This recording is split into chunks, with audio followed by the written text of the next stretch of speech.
And then you went to Portugal, Lisbon, and then you go back to um, Barcelona again right now. How you see the difference between? I mean, Spain and Portugal, they have this.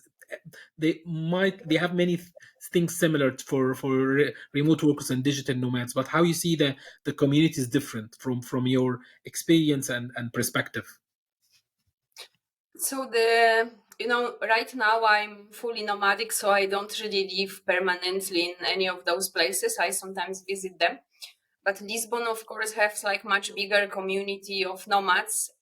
In Barcelona, yes, there are some remote workers, but it's not so centralized. Like they have different small groups, as opposed to Lisbon, which everything is just happened together. They have like that very big, very well organized community, and like there were, for instance, regular meetups for nomads every Thursday, and that was like since years, even during the COVID, like they never stopped, always happened.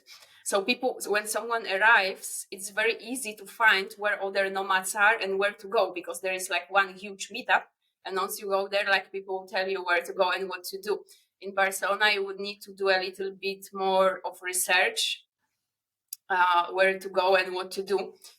But also, like both of those cities right now, they are becoming quite expensive, especially if you have to rent the flat, like short-term rental, especially in summer. It's quite pricey nowadays. So I'm like, everybody has to evaluate that for themselves, because it all depends like what you are looking for. But for some people, it might not be the best destination if they are just starting and not necessarily having that big income. Then there are other, places, other cities with also nice communities, but more affordable. Yeah. So what other cities you recommend for people who don't have a higher income or just starting the journey and they would like to test for a couple of months? It's if in Europe, so I think Balkans are generally underestimated as a destination. They Yeah. recently started work like several countries, on bringing people there. Yes, they don't have community like Lisbon, but like there is no right now no such community like in Lisbon in any other place in Europe. But we need to be fair with that. That building that community took a decade, right? Yeah, that's right. So, so a country that started in 2021 just can't. It takes time until people get there and so on. But I do think that countries right now like Croatia, Montenegro, or Bosnia and Herzegovina, or even Albania recently, right? They do already have some scene. So you can go there, and depending if you want to be in a city or maybe in a smaller town but closer to nature, because that depends on your preferences, there are already communities. Canary Islands, now you have also communities on different islands. Before COVID, it was only Gran Canaria, but now you have on several of them. And if you don't necessarily stay in a bigger city in the first side of, sea view, then it's also quite affordable. So it's also depends how you want to live. So about Balkans is, I think it's that I spent this winter in Cape Verde, which is also an emerging destination, very interesting, but most people don't even consider it because they don't know it, right? So It's not very familiar. Yes, that's right. That's right. So, what other destination outside Europe that you can advise or recommend for people who would like to start the journey? I think because there is, if you are absolutely only starting, Yes.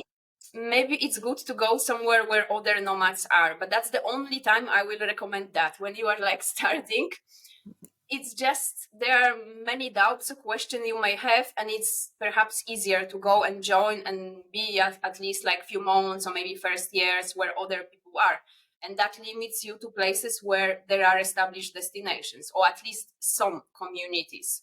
Once you are, you have been a nomad for a while, you can go on your own to any country that just allows you to enter. That's, you don't really, you can start your own community, right? You can go and join other communities. It doesn't have to be nomad communities. They are like freelancers or entrepreneurs or local people group that you can also connect.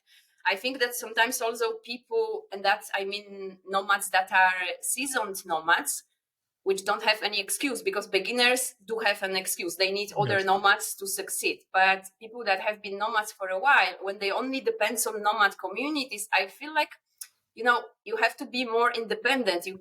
You can go also somewhere where there is no nomad community, and you can connect with local communities. You don't have to be always in these nomadic ghettos that are closed and it's only remote workers and nobody else. Understand. That's very interesting options.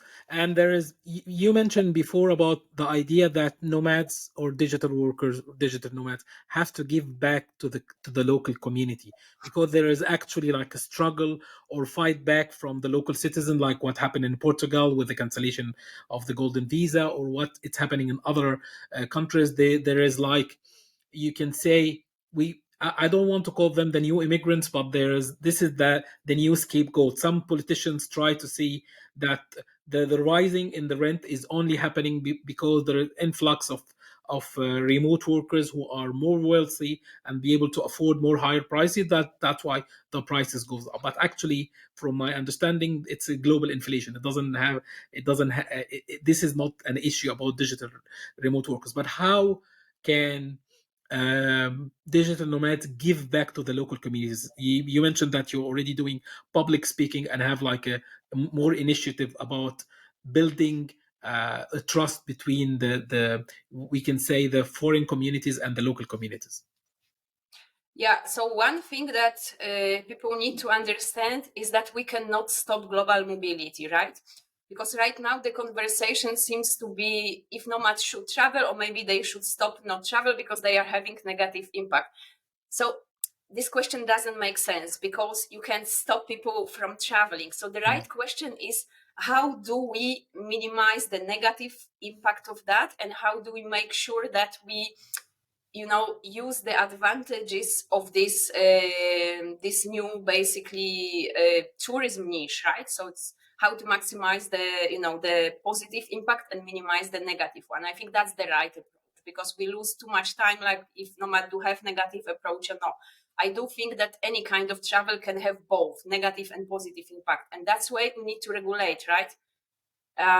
In before 2020 there was no need to regulate, because we were just so few that nobody even knew. Like on the street, if you would ask someone like what is a nomad, they wouldn't even know, right? Yes. Right now in some countries, in Croatia, because they were doing this promotion to attract nomads, and right now if you ask any grandmother what a nomad is, she knows, because she knows, because it was a lot appearing in press, right? So because a lot of more people can now work remotely and travel, and doesn't necessarily the whole time, but a lot of people can go like for 1 month or 2 months, something they were not doing before. Then you have like now millions of people that can at given moment be working remotely and traveling, and that's already a number that needs to be treated seriously.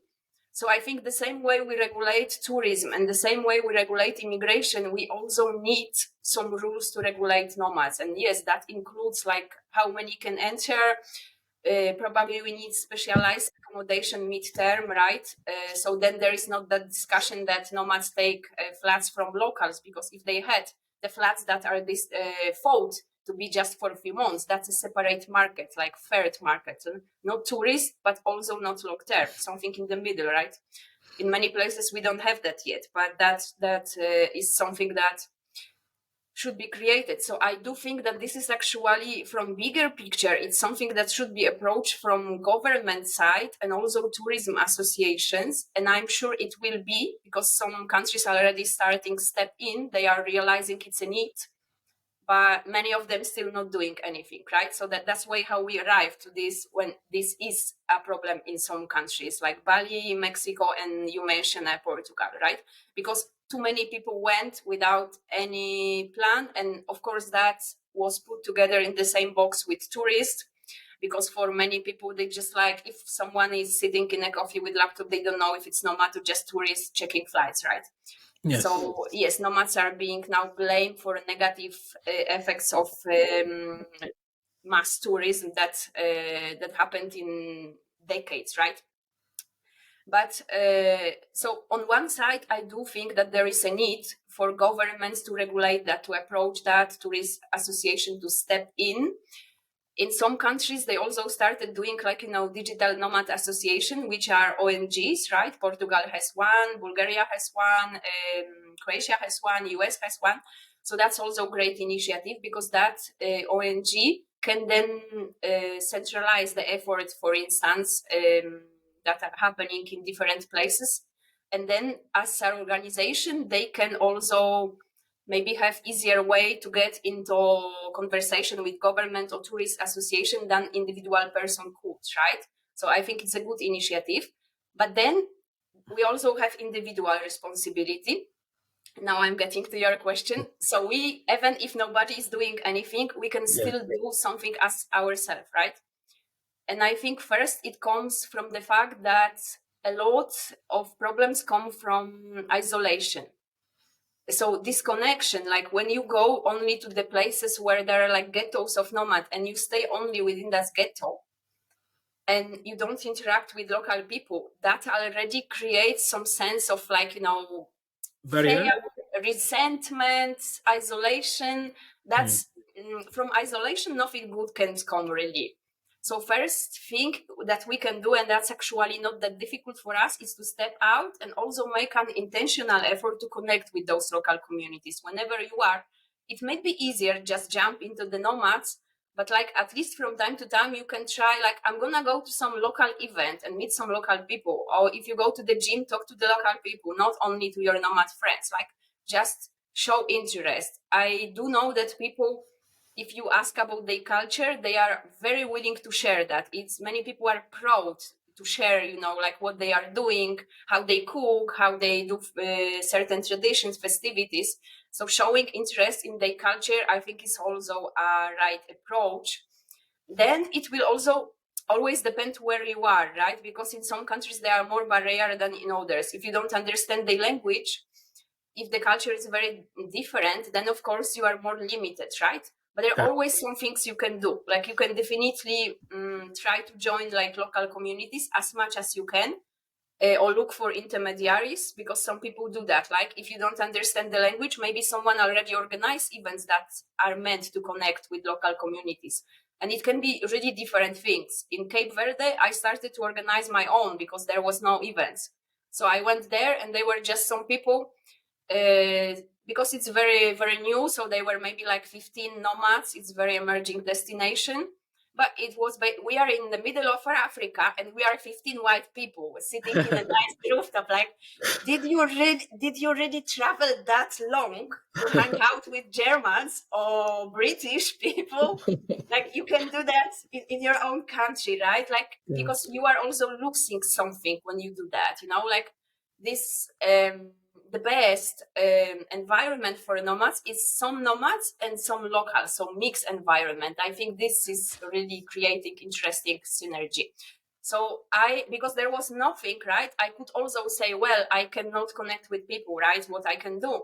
But then I thought, well, I can organize my own, right? So I started to do that. And it doesn't even take that much time. I think 2 weeks after I reached to some people, first event I did was with local startup communities, because they were very open. I just reached on LinkedIn and basically they say, wow, so that's great. Let's meet, let's talk, let's do something together, right? So it doesn't have to be anything like super special. We just meet for drinks and we do like some small pitches. So everybody introduced themselves, what they were doing, and everybody was super curious. So that's, for instance, one thing. But then you can join like sport groups, dance groups. Startup is one example, because they're usually very open, right? Any language courses, sport, also music, whatever you find that's already in that destination, that you can find the local groups, right? And then you connect with them. So that's one thing. But then another thing you can do is also volunteering. You can look for those things, right? Like, there are some organizations, because that also help you to connect better with local communities. And usually there are some ways to volunteer. And if they are not, again,